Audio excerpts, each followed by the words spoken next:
Now let's come towards the next slide. That is another part of correctness. That is the grammatical usage. We all know that in grammar, English grammar, there is a specific rule of subject, verb, object, agreement. Subject must complement the object and the object must complement the subject with the help of the verb. So this specific schema makes a proper sentence to understand. If you look at the screen, you can see the incorrect one, that loudly protesting, the puppy was taken from the man. Now can you give me idea like who is protesting? The puppy is protesting? Is it the quality of a human being or an animal? The second one is the man protested loudly when his puppy was taken from him. So this one can clearly tell you that who is protesting. The man is protesting loudly when his puppy was taken from him. So the subject verb agreement, subject verb object agreement is not followed in the incorrect one, but it is corrected in the second one.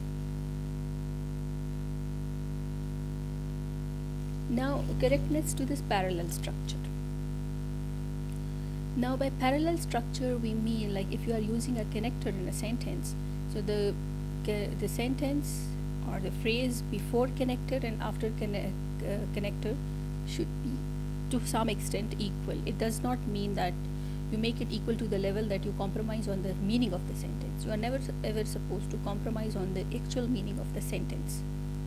So in the incorrect one, you can see Bob has both experienced the sweet taste of success and the bitterness of defeat. Now what is the connector over here? You can see and.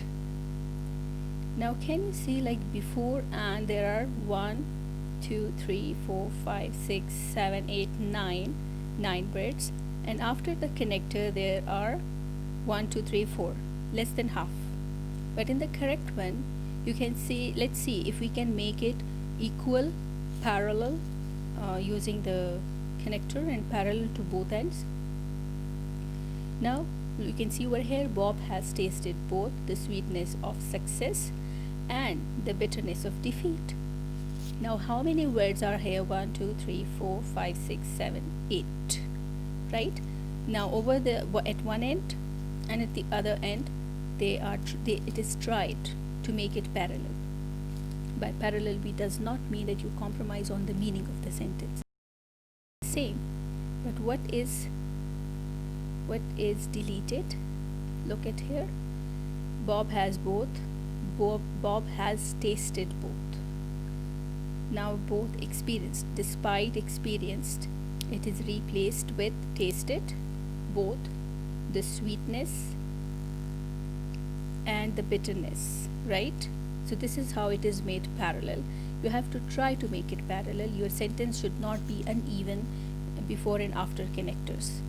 They should be balanced. But still you are not supposed to compromise on the meaning. Now let's come towards the another correctness, another level, and that is again the subject verb agreement. You can see over here the incorrect one. Pakistan International Airlines serve only customer in the southeast, right? And the correct one is Pakistan International Airlines serves only customers in the southeast. Now what is the difference? Only the sharp one can guess it in the first reading. Most of us need to read it again and again. Now have you got it? What is the difference?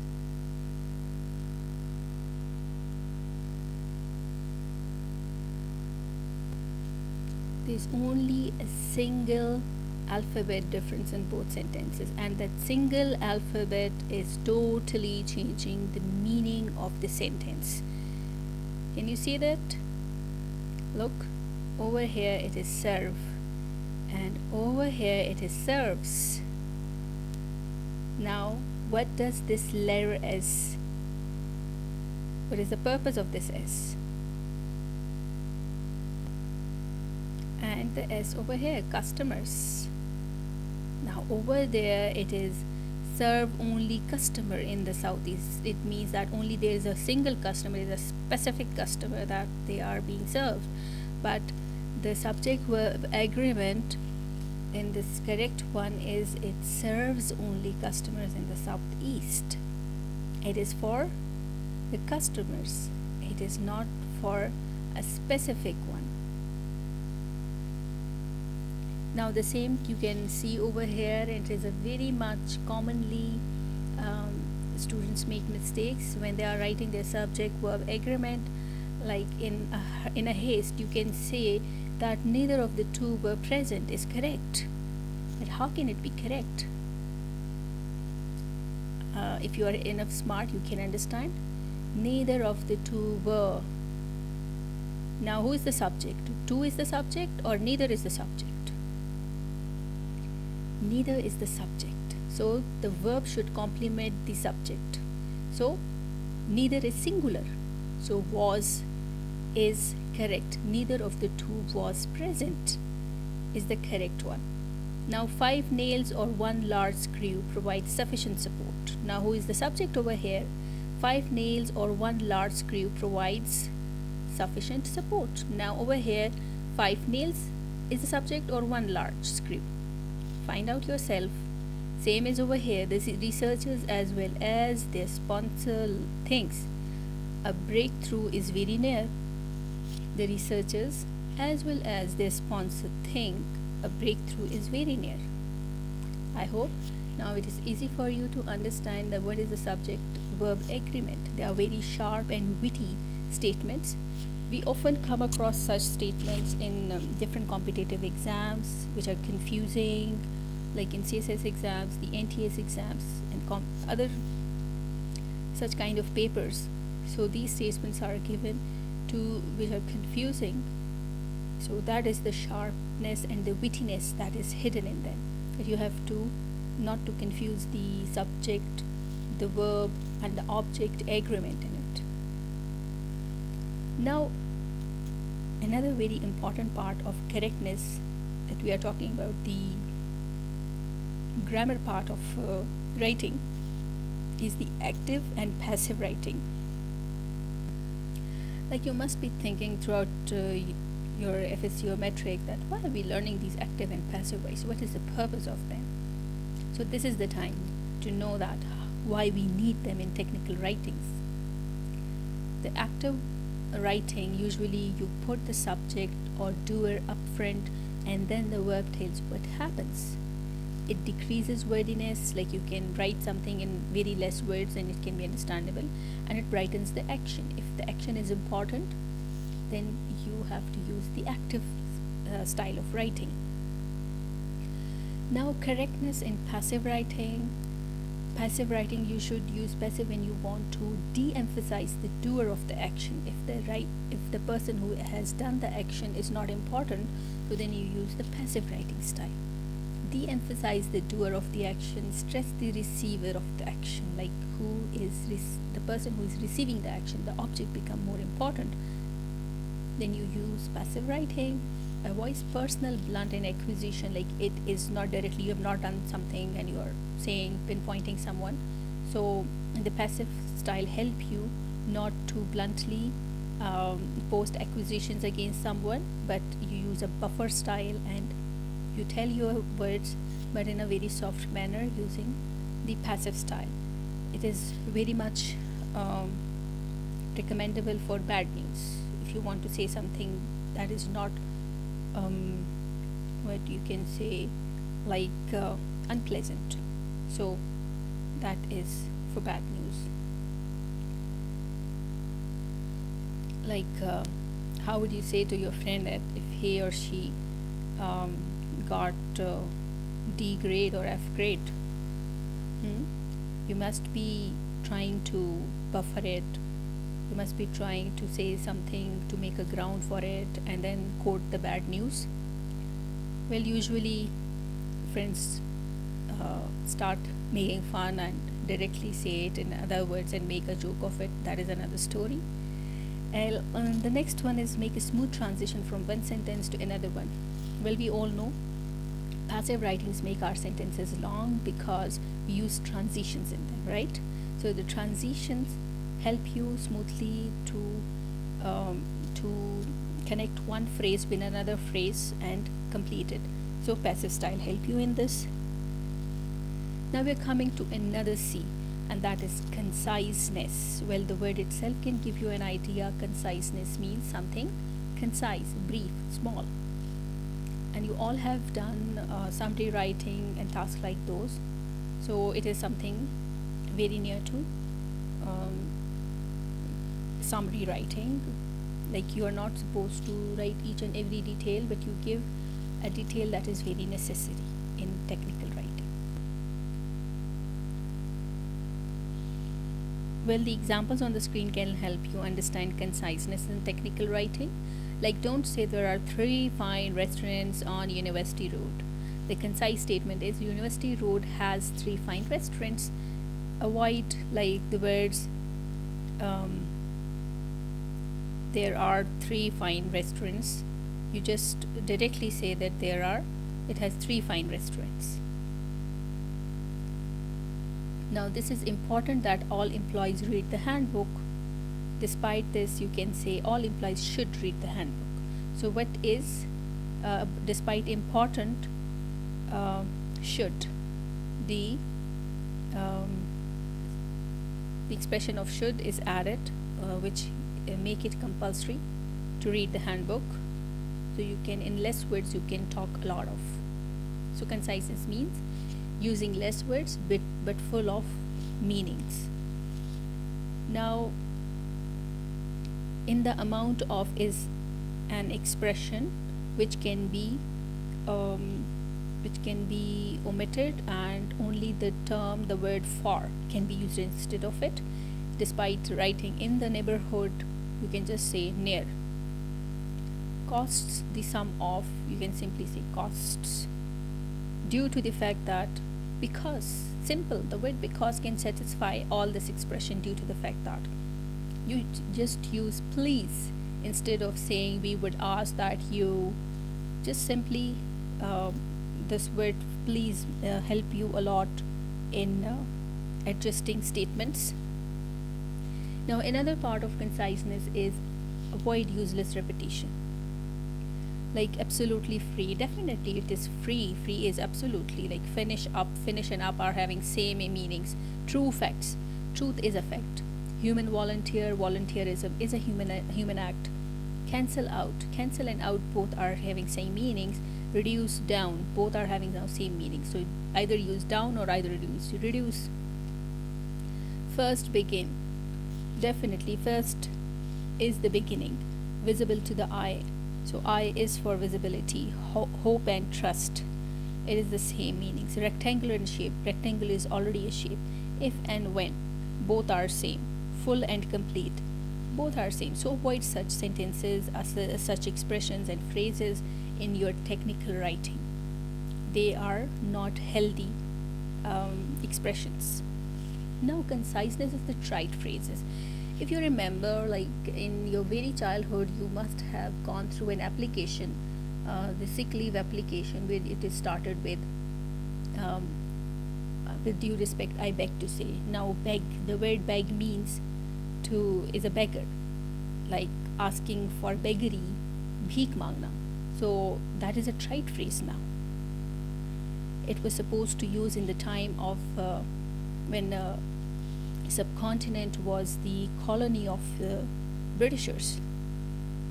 So they have made us learn the English language. So they make us to use the language which is totally the language of master and slave. So no more this world is working in the relationship of master and slave. So all those expressions are now trite. Trite means all the phrases which are now out of fashion, which are no more in use.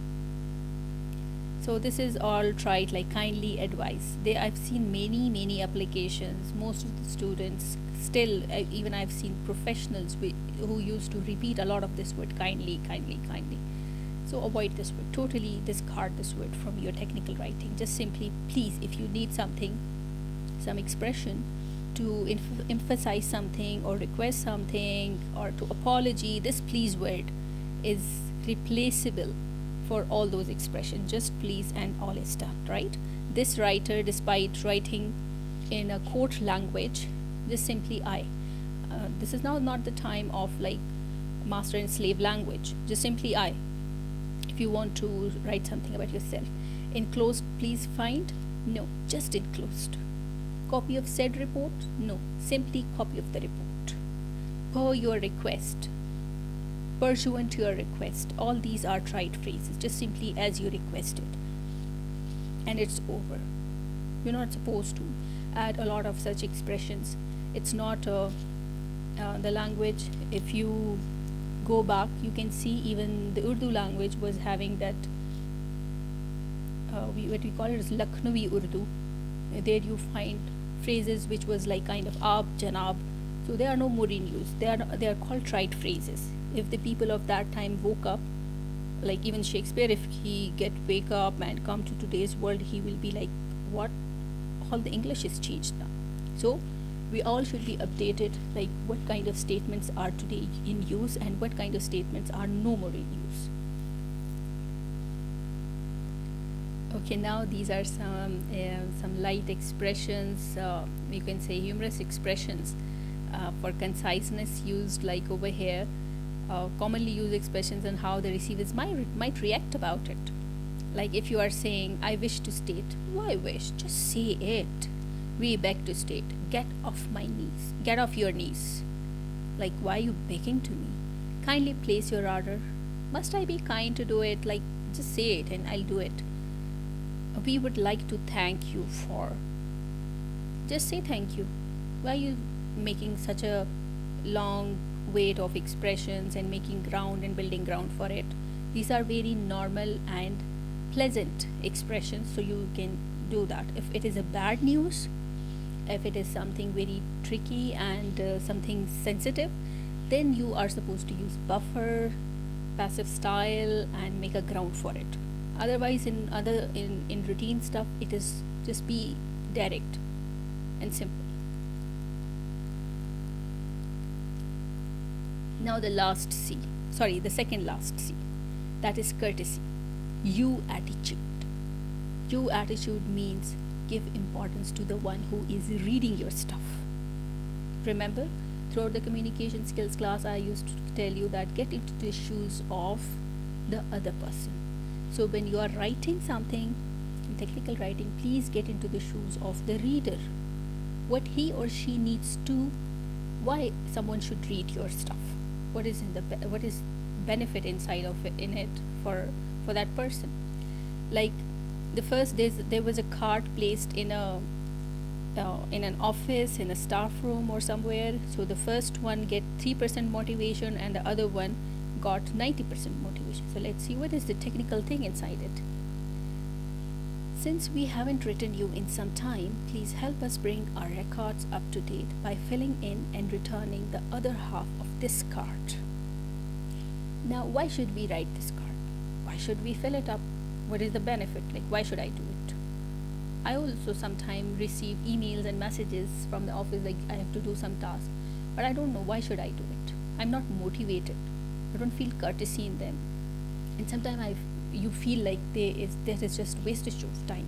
But when you get to know like what is the benefit in filling out that card or filling out that form is for you, so then you feel motivated. So the 90% response card, what is inside it? Let's see.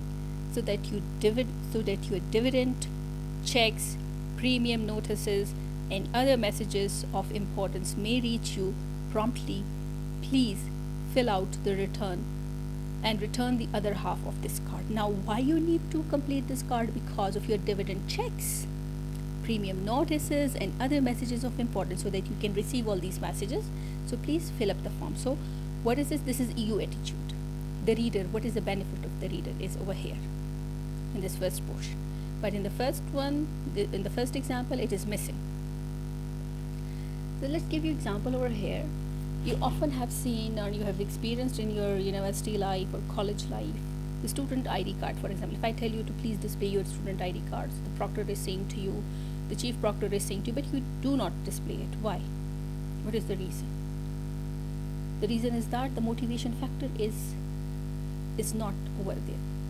So the you attitude is like, what is the benefit that you can receive after displaying your student ID card? So if you get that idea, it can be either your benefit or it can be your some punishment or penalty if you will be getting. So then you can feel motivated, like, oh, I should not get penalty and I should display my student ID card. Now, courtesy positive words, you should avoid using the following negative words like delay, trouble, hesitate, unfortunate, never, regret, difficult, blamed, impossible, fault, failure, unable, inconvenience, prejudice. These are negative words. So you have to avoid all these negative words and use positive words. Like, for example, look at these examples. In the negative one, you neglected to give the size, so it is impossible to fill your order. Now, why are you nagging to someone, like you have not done this, and you will be now and you are blaming someone? Just go towards the positive side. How can it be solved? The positive one is, please send us the size you need and we will promptly fill your order. That's it. The second one is, please do not hesitate to call me when you arrive in town. So it is like hesitate is a negative word. You are telling someone that you are hesitant. So despite that, just simply tell to the person, please call me when you arrive in town. In technical terms, okay? We are not talking in personal relations. We are talking in technical writings, official writings, business writings, business and official relations. So this is all about courtesy, you attitude. For example, if you say to someone, I am inviting you to the party, well, this one will be pleasant for you when you listen it, or this one will be more pleasant for you, like you are invited to the party. You when you will be given this importance, you will feel more motivated and it will be more exciting for you, and the response will be that you are given importance. In I invited you, the importance is given to the person who is inviting you. So decide, choose wisely your words and sentences. Now let's come to the last one, that is character.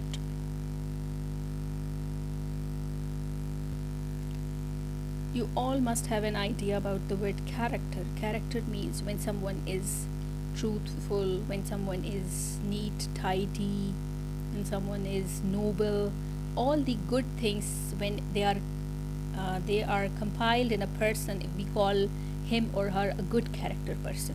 So a good character document is the one in technical writing which consists all these 7 C's.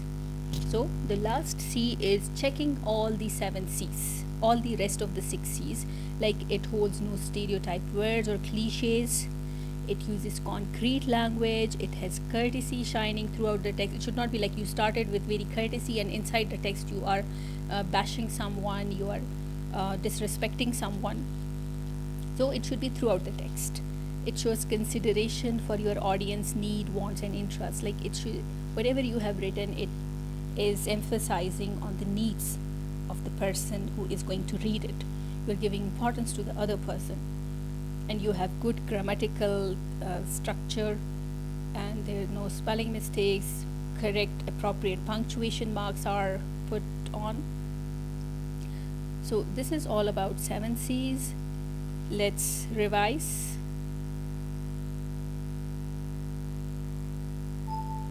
Okay. Completeness is when all the 5 W's and H are answered in the text. Okay, who, when, what, why, where, how, all the 5 W's and H. There should be no question when you read all the stuff. Like for example, you read a notice and you are said that you should collect your examination slip, and it is not written like till which date or at what time it should be received and from which office it should be received. All such stuff should be written over there. There should be no ambiguity. So then clearness is using words which are easy to understand. Avoid very difficult, use very simple English. Concreteness is you should use words and terms that gives a clear picture in terms of concrete ideas.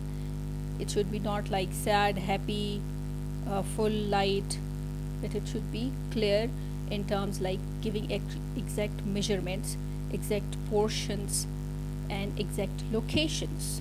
Like you ask for a direction from someone, and the person says to you that go towards the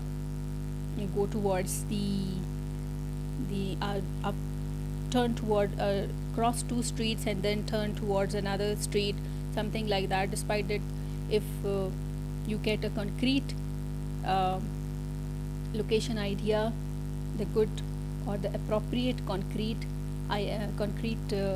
direction will be that cross street 21, that is left at your left side, cross street 21, then move towards east, and like so this is how concrete direction is given to you, and this will be understandable to you.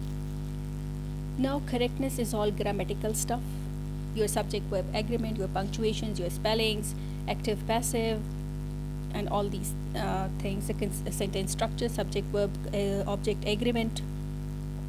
So it makes your text and your writing understandable and easy. Now conciseness is the fifth C. Conciseness is briefness, is to the point, in brief words, in less words, give more ideas in less words. Writing more ideas in less words. So this is conciseness. Courtesy is the second last C, and that is you attitude. It is giving importance to your audience, keep their emotions, keep their understanding, and keep their needs in mind, and then you write it. So that is courtesy. And the last one is character. So character is the availability of all these C's make a characterful document. So if there all the 6 C's are there in your writing, so it is a characterful document. Now let's come towards the task. The task is